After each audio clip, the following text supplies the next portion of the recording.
Hi, welcome to the Abort Ignorance Montana podcast. I'm Tanaia, your host.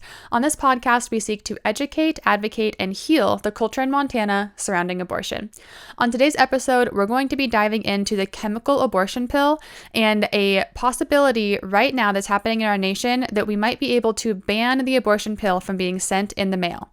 So as always, before we get started, subscribe to our channel, download our episodes. You can listen anywhere on the go. Email us at abortignorancemt@gmail.com if you have any questions, thoughts, insights, want to be part of the conversation. And then follow us on Facebook and Instagram to see everything that is our latest coming out. So we're going to first dive into what the abortion pill is. We haven't gone over that yet. And then we're going to get into some history of where the abortion pill started, kind of what's progressed since that first came out, and then what's happening right now that is taking place that will possibly ban the abortion pill from being sent in the mail. So the abortion pill is a series of, it can be called chemical abortion, the abortion pill, RU486. These are all synonyms for what to call it. Medicated abortion is also something people call it. And so essentially what that is it is a series of two different medications that are used, and one is called mifepristone and one is called misoprostol. And so they're used together, one after the other, to first mifepristone. The woman takes that and then it actually starves the baby of nutrients in the womb. So the baby dies because this mifepristone is starving the baby of the nutrients. And then after that, she takes misoprostol, and misoprostol causes the woman's uterus to contract, and she actually delivers that baby. And so she's able to expel that baby, the dead remains of her child, out of her womb by using that misoprostol that causes contractions. So essentially, this was supposed to be used no later than 11 weeks of pregnancy, which is very early on, just under 3 months. And so now what is happening is women are using it beyond that, and it's very, very dangerous. It's always dangerous because somebody always dies when this pill is being used, the baby, but it's actually also very dangerous for the mom. So that's what the abortion pill is and does. Now, these two medications, they do have other uses, kind of, in the medical community. So mifepristone, not really. It can, in very rare cases, be used for a rare disease called Cushing's disease to help with that. But pretty much mifepristone was just manufactured to starve a baby of nutrients in the womb, kill that child. And so is just manufactured for abortion. So if you outlawed mifepristone altogether, we wouldn't really be missing that much, but they're used in different dosages. They're used in different ways for these different scenarios. So abortion versus, a rare disease like Cushing's disease. And so sometimes that can be called off-label use, which can happen in the medical community.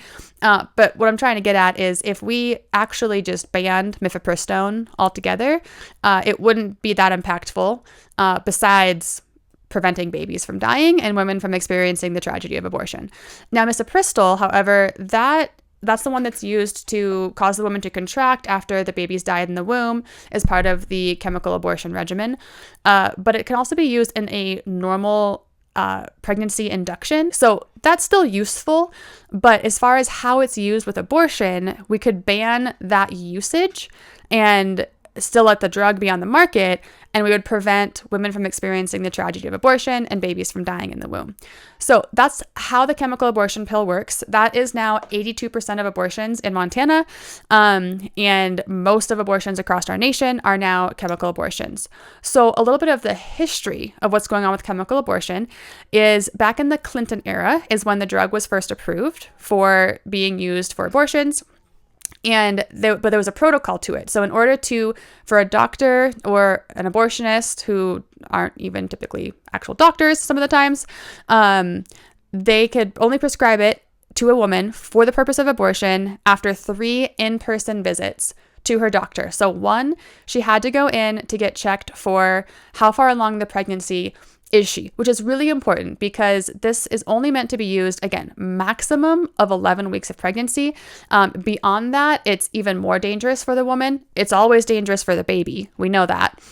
But it's even more dangerous for the woman because the baby is bigger, the baby's more developed. And so after that baby dies in the womb and the woman's trying to expel that baby at home by herself in her third, fourth, or more month of pregnancy, if she's not being checked, it's more likely that remnants of the baby are going to be left behind, or she's going to have delivery complications, and that she could get infections that cause sepsis, which is very, very lethal, or she could bleed out. There can be issues with bleeding afterwards. It can cause other damages. So it's really important that this drug is only taken during the weeks of pregnancy, that it's meant to be taken. We don't want it to be used for abortion at all, but if it is, that was why there was a safeguard around that originally when this drug was approved. So first visit the woman had to go to in person was to make sure how far along she was in the pregnancy. And then the second visit was to actually get the drugs, take the pills. She had to take them there at the clinic. And then she would, go through the whole process of having her abortion. And then third visit was she had to come back in for a follow-up visit to make sure that everything went okay and she was safe and healthy. So that was how it's been for a long time. Really, chemical abortion is, we hear so much about it now. It's like almost like you can forget that there's other types of abortions happening because it's so prominent, but that's really only happened in the past few years, that chemical abortion has become the number one way that women are seeking abortion. And so up until the Obama era, that was the protocol. You had to have 3 in-person visits to be prescribed this drug, RU486, mifepristone, misoprostol, and have an abortion at home via medicated abortion. So that was up until the Obama era. And then he changed the ruling to say, well, let's just have her have 1 in-person visit. And that was pretty much just to get the pills.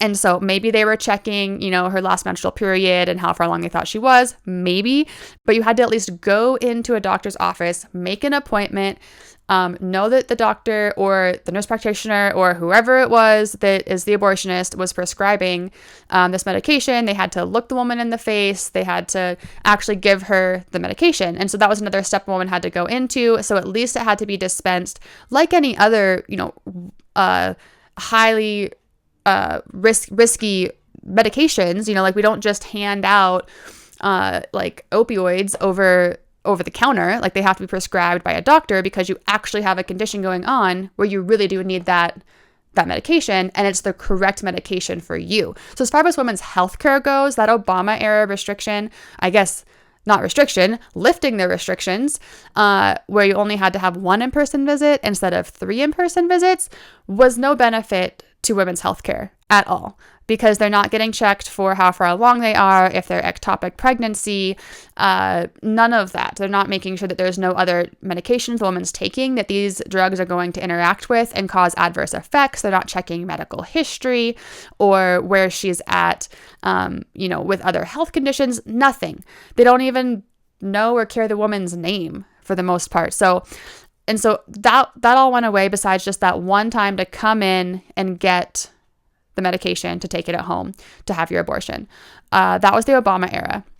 And then fast forward to the Biden era and COVID hit. And of course, there were people across our nation and I'm sure the world that took advantage of people during COVID to get their own agenda across the finish line. So in the Biden era, right after COVID, they actually said, so in COVID, they said we can now send out abortion pills via mail because this is women's health care and they need to have this and it's so vital, which there's never a reason for a woman to need to have an abortion to save the life of the mother or for a medical condition. If it's an ectopic pregnancy, then that's life-threatening. That baby is inserted in the fallopian tube. That baby is not going to survive anyways because they can't get the right nutrients in the fallopian tube. So that has to be taken care of in that way. I'd consider that a miscarriage. And then there are actual miscarriages where just naturally the woman's body, for whatever reason, doesn't carry that baby to term. But That's not what was happening here. This was just elective abortion. They said it was vital health care during COVID, so we need to let these be mailed out because everyone's at home. We're stuck at home, stuck in our houses, can't go out, can't go to the doctors, can't do anything. And so they did that, and that was supposed to be very short term. That was not supposed to take a long time or be for forever or be a new ruling. It was supposed to be during COVID, and then we've all been back to normal life for years now. And the Biden era, that administration decided, we're just going to continue this. And what was supposed to be a temporary thing and mail abortion pills to women who are not even seeing or checking how far along they are, we're just going to continue that. And so that was the Biden era. They said no in-person visits are needed, just like it was COVID. You can just order them online. Don't even have to get them at, a special pharmacy or from your doctor or from an abortion clinic. You can just get them online wherever you want. And so that is what's been unheard of. And that's what has caused the abortion pill usage to skyrocket. Again, 82% of abortions in Montana are because of the abortion pill right now. And so that's causing numbers to skyrocket up for abortions in general, which has been a little frustrating for those of us in this movement. So Roe v. Wade was overturned in 2022, and we were very excited, and we thought, this is great. It's going back to the states. That's a whole separate conversation that we could debate on if that was actually good or negative. But we've all been shocked by the numbers because abortions are skyrocketing since Roe v. Wade. We thought that would cause less abortions, but a big reason for that isn't necessarily the overturning of Roe v. Wade. It's more so the allowance of abortion pills to be sent in the mail to women. And so what's happening right now is there are, Roe v. Wade happened and all the states have gotten to decide, what do we want to do with abortion? And so there are almost a dozen states that are like Montana and said, we're going to enshrine it in our constitution, abortion without limits. And then there's been a dozen other states that have said, great, we don't want any abortion in our state. We're going to ban it entirely. There's no abortion. And so in the places where there's no abortion, it is completely banned, which is the will of the people in that state. Abortion pills are still being mailed out to people, to women in those states. So for example, it's legal to have abortions and to take the abortion pill and mail it across wherever you want in somewhere like California or even in Montana, really. But we're going to use California as the example. So in California, you can get the abortion pill. You can have it mailed to your house. That's legal there. But then in Louisiana, it's totally illegal. And so some manufacturer, for example, in, say, California, is mailing out an abortion pill across state lines. It's legal for them to mail it out, but they're mailing it to Louisiana, where it's illegal for the woman to take it, to obtain it.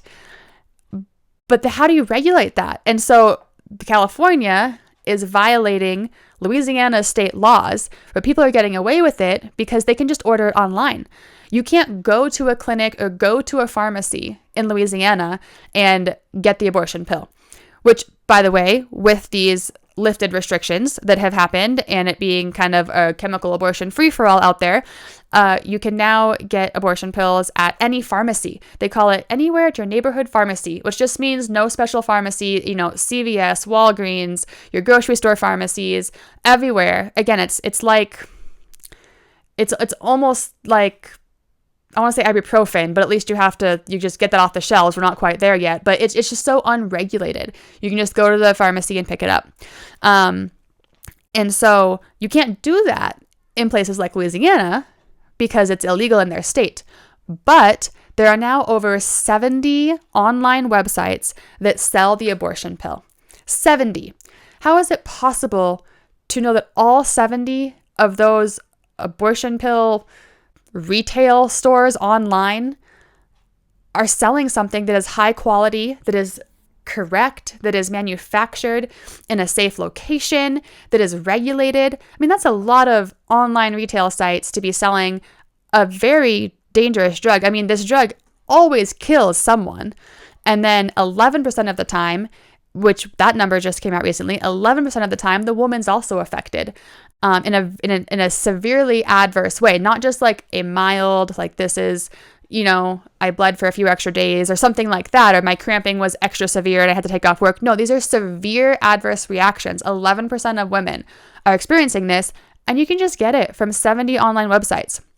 So places like Louisiana, and Louisiana specifically is the state I'm focusing on because they are actually fighting this right now.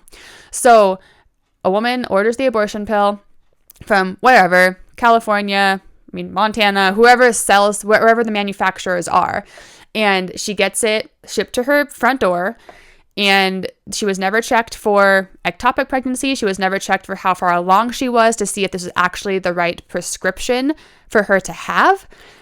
They don't know her medical history, nothing. Anybody can get this. And so it's shipped to her door, and she takes that in Louisiana. And so technically she's committing a crime in Louisiana, but it's very hard to prosecute these things over state lines.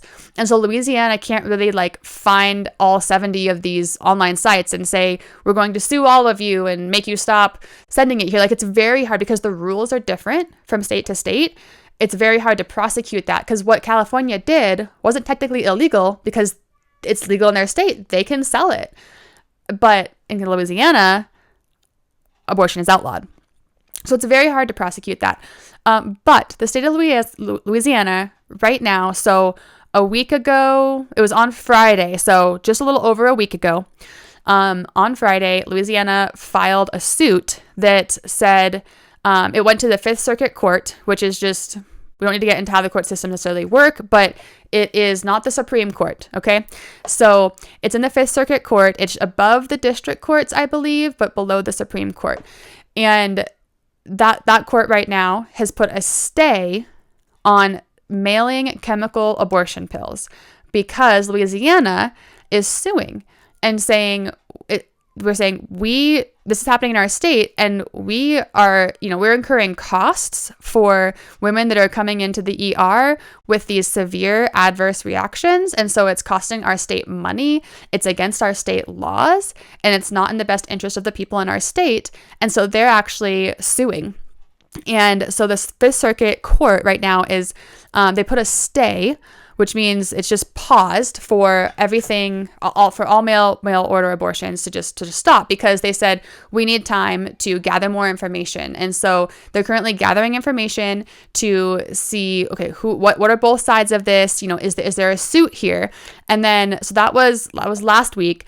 And then actually what happened was, the Supreme Court got word of it because the people that are being sued, they said they sent a letter or something to the Supreme Court, notified them and said, hey, we think that this isn't right and we want you to get involved.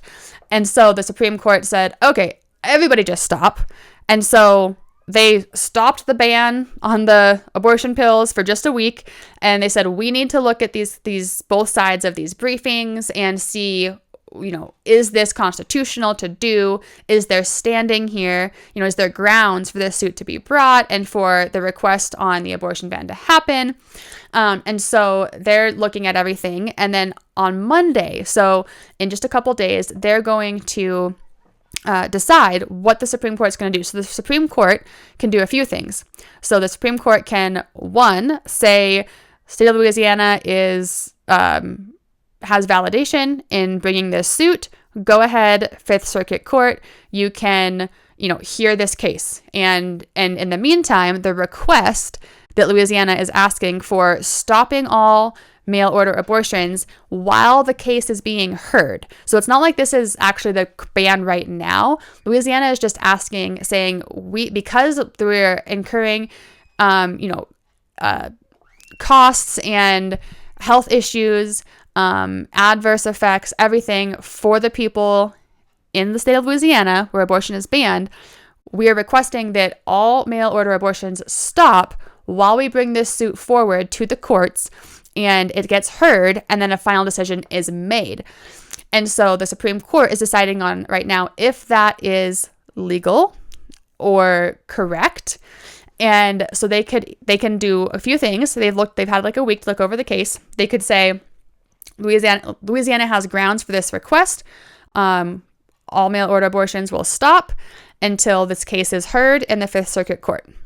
And it goes back to the Fifth Circuit, and then whenever that goes on docket and they hear it, then that case goes forth.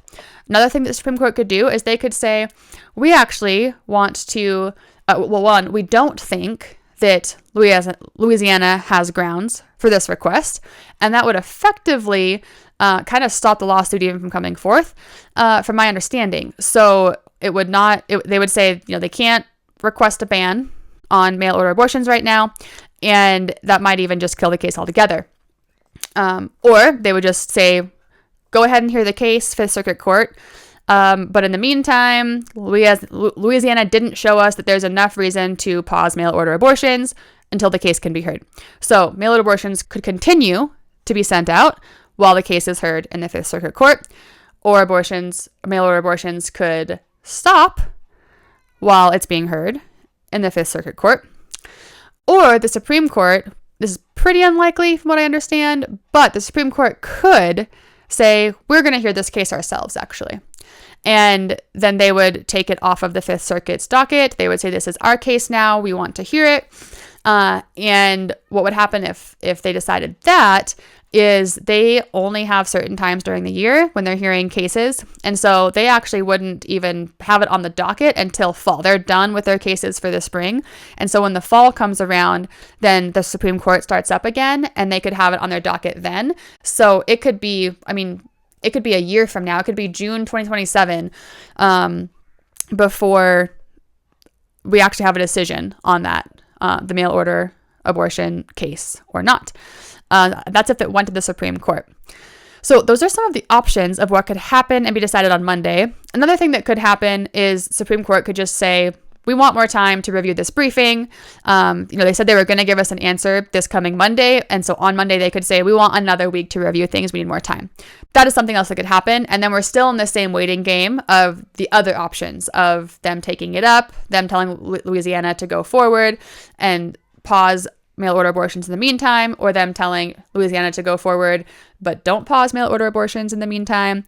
So they could just want more time as well.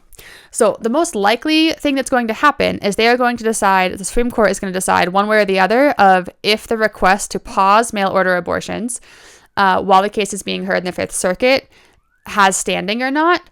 And then it just goes back to the Fifth Circuit and is heard in Louisiana. Now, I think that that's probably the best option. I know a lot of us think, let's get it to the Supreme Court. We want them to officially decide on it. But here's the thing. We have quite a mix of liberal judges and conservative judges in the Supreme Court. And they have already made some other, abortion decisions by Roe v. Wade, sending it back to the states. It's possible that as they're deliberating, they could say, well, we did that. And so they could maybe go a little more relaxed on the mail order abortion thing, just if that's the way the vote goes for them. Also, I feel like the Supreme Court is it feels like the, most important. It is the highest court in the nation, and it is an important court, but I just don't think that they've had a good track record recently with making decisions on things about life. I've been shocked by some of our justices that I thought would have ruled one way that was, advocating for life, and they ruled a different way. Now, they're trying to do their jobs, I'm sure. They're interpreting the Constitution. And the main thing the Supreme Courts are deciding is deciding, is the state, are the states or whoever is in the case, how much change are they trying to make? And so the Supreme Court's job is to preserve the Constitution as much as they possibly can. So they're going to go with whatever has the least amount of change that affects the least amount of people. And right now, across our nation, I believe the perspective would likely be the least amount of change to make from what's happening right now is to leave mail order abortions totally legal across the whole nation. That's been the precedent for a while. If that stops, there are going to be a lot of people that are really up in arms over that. A lot of lobbyists, a lot of, NGO type groups that are probably going to be shouting at Congress about it. It would be an uproar, and it would be a big change for a lot of people. A good change, but it would be a big change. And so it's possible the Supreme Court, however conservative we think some of our judges are, they could interpret that as this is too much of a change. And so we're not going to pause mail order abortions. We're just going to leave it as it is. That's possible. And so I feel like it's too risky, actually, for it to go to the Supreme Court. I think the best option is that the Supreme Court says, Louisiana, you have grounds to be upset over this and to ask for a pause on mail order abortions. Now, that might just be in Louisiana while the case is heard in the Fifth Circuit. But if the Supreme Court says that, pause mail order abortions while this case is being heard, and the case is heard, and it's likely the case that Louisiana will win the case because they have total, grounds and reason and standing to not want mail order abortions in their state because it's outlawed in their state. And so, but essentially to stop that, you have to stop all mail order abortions because the United States Postal Service, where these pills are being shipped through, that's a national service. So you can't just say deliver in California, but not in Louisiana. They don't check through the mail and, make sure, okay, this is legal to go across this state line according to their state laws or whoever. The Postal Service doesn't do that. And so it would effectively pause it across the whole nation. Because if it can't go to Louisiana, you kind of just can't send them because there's no way to check that with the Postal Service being a national system. And that's a positive thing. And so that's why I think the best option, I would love it if the Supreme Court said we have to pause mail order abortions while the case is being heard, and then send it back to that court, because that would mean they would stop effectively. That could be a decision that happens this coming Monday. On Monday, the Supreme Court could say, we looked this over. We approve that mail order abortions will be paused while this case is being heard. And then what happens with the case is a separate situation. But at least for right now, possibly starting Monday, mail order abortions will stop. They will stop altogether. And that would be amazing. That would be life-saving for the women and families in Montana. And so then ultimately what I think is best is that happens. And then the case that gets heard in Louisiana, that they rule in favor of the state of Louisiana and they say, yep, this was wrong. This has to stop. And so mail order abortions cannot happen in Louisiana, which again, because the Postal Service is a national system, that would effectively cause a nationwide injunction, meaning that it's not necessarily outlawed and illegal everywhere to have mail order abortions, but an injunction would essentially stop it from happening because there's like this precedent in Louisiana and you can't send them to Louisiana. And that was, proved in court if this goes the way we hope it goes. And that would stop it everywhere else because you can't just stop mailing to Louisiana. You have to stop mailing them altogether so that they don't go to Louisiana. And so that would be what is ideal. I think that if you have thoughts, questions, know more about constitutional law or the court system than I do, please email in. We want to have those conversations. But from what I currently understand, that would be the best because I think the Supreme Court is too much of a risk to be left with these decisions right now. Just given their track record and just given how they see it and what their job is, compared to a lower level court, which their job is to protect the state's interest, not the national interest or the national constitution alone, but their state constitution.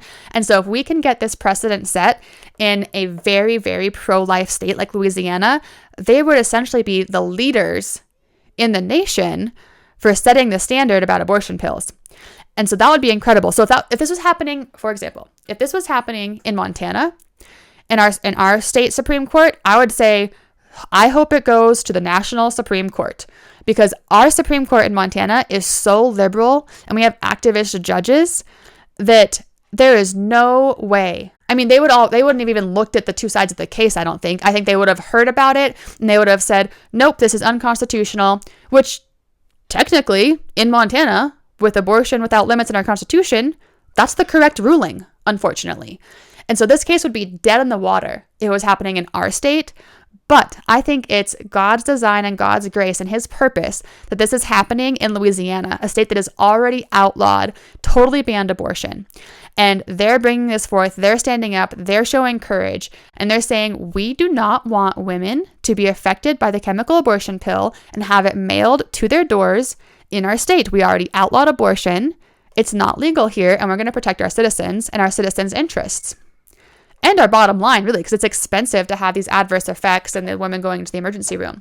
So if Louisiana could do that, and that would affect the rest of the nation, I think that is a way better solution than hoping this goes to the Supreme Court. Now, I've talked to people who are saying, well, wouldn't the Supreme Court have more of a, official and final ruling?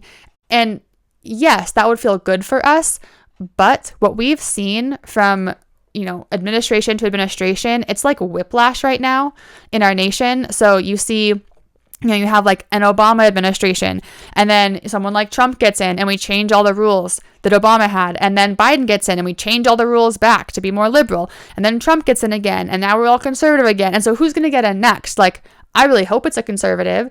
But if we go back to a liberal Democrat president and administration, on the national level, they're going to make all these new rules to allow abortion and abortion pills to be even more accessible if it's happening at the national level.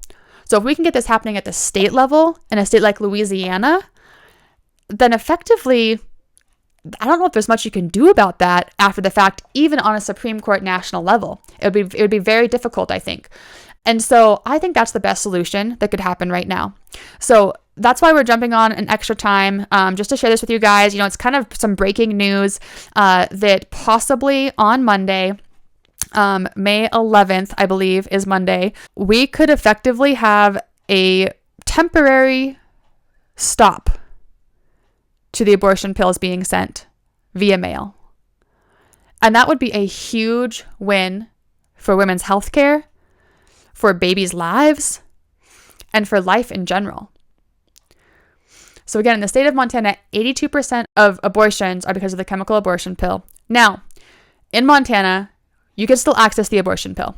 You could still get it at pharmacies. You could still get it from the abortionists, from Planned Parenthood, because we haven't banned abortion in our state. In fact, we have the opposite. We have without limits in our Constitution. So it wouldn't stop abortion pills, but it would hinder the access, because women would at least have to go somewhere to get the pill. Doesn't mean they'd be checked. So we still have, things we need to do in our state to protect women around the abortion pill, but it would stop the mail order abortions in our state, which would at least help. So nationwide, this would be huge. But in our state, it would at least be a positive, and it would send a message. We don't want abortion pills without access, without limits. Like, we want women to at least be checked and see if they're even at the right stage of pregnancy to be taking the abortion pill. So that's what's happening right now. So what can we do? Fight's not over. So number one thing we need to do right now, this weekend, if you're hearing this, as soon as this is being released, tomorrow is Sunday, church day. Ask your pastors to pray about this. Ask your small groups to pray about this. Have your family pray about this, around the dinner table for 5 minutes. Pray and intercede for the Supreme Court and for this decision right now to be on the side of life. Because on Monday, we're going to get a decision of what's going to happen one way or the other with this case for Louisiana. And so we need to pray, number one. Number two, there's a petition that Live Action has that I'll link to in the show notes. I'll post it on social media. I'll email it out even, that you can sign. And I think it might have you actually contact your representatives, or it might just be a petition, or I think there's options to do both potentially. Whatever, I'm doing it. I recommend you do it. So we need to sign that petition, contact our representatives. And by signing that petition, Live Action is going to be using that to say, see all of these people that don't want the chemical abortion pill to be mailed out. See all of this support, across the nation, because they're a nationwide organization. Live Action has that. So Students for Life has already done that, actually. They've already delivered a bunch of signed petitions about this topic of mail order abortions to people in DC to show that there's already support for having this mail order free-for-all for killing babies end. And so that's what this petition for live action is. We need to show our support that we want this to stop, because the voice of the people does still matter. And here's the thing. It's easy to get discouraged because the minority in our nation right now is shouting so loudly, but they are the minority. They actually are. We have a silent majority right now in our nation, and we need to not be silent anymore. We need to make our voices heard. And I think it's our godly obligation as Christians, as believers, we have an obligation in our nation right now to not be silent. And so apathy, I have a friend that says apathy is just surrendered authority. So if you don't want to have any authority over where you live, your town, your state, you don't want to see a change, if you don't care, then go ahead, stay apathetic. That's you're surrendering your authority, and the enemy and the people who are so wounded that they are pro-abortion, they are all about authority. They want all of the power, all of the authority. They want to dictate and decide what happens to women in our nation, what happens to families in our nation. And so if you want to just go ahead and surrender that authority, all I have to say is not on my watch. Not on my watch, not on your watch. God put you here for this time in history. And I know it's hard, and I know it's inconvenient, and I know that it takes up time, and that we all have our own lives. Trust me, I have a young son and a new husband, and I am grateful God called me to do this and that I can help in some way, but it's not like we sought this out because we have all this free time. There is always a sacrifice. And so if that sacrifice is taking 5 minutes to pray before you go to bed tonight, make that sacrifice. If that sacrifice is jumping onto social media, clicking that link and signing that petition, make that sacrifice. Share it with people that you know. We need to show our support in this area. And this is a real time situation that's happening right now. And we can affect it. And I know that our prayers can affect it and that our action can affect it. And we're going to protect women. And so that's what we need to do. We need to take back the authority that God's given us and stand up for this issue right now, and stand up for women and families in our state and our nation. You know, we have the 250th anniversary of our nation coming up, and we are a nation built on life and Christian Judeo foundations. And so now is the time to do that. So again, I urge you to pray and to sign that petition that I'll link to. And we could see some big changes happening soon with this abortion pill ban that's coming up. So if you have questions, reach out. Again, subscribe, download the episodes, find us on Facebook, Instagram, email us with questions, thoughts. If you have something to add to the conversation, at abortignorancemt@gmail.com. And we will be checking in on this topic. We'll update you guys of what happens on Monday. And as this progresses, we'll keep you in the loop. So right now, let's all just be praying that life wins this time on Monday. All right, have a good one, guys.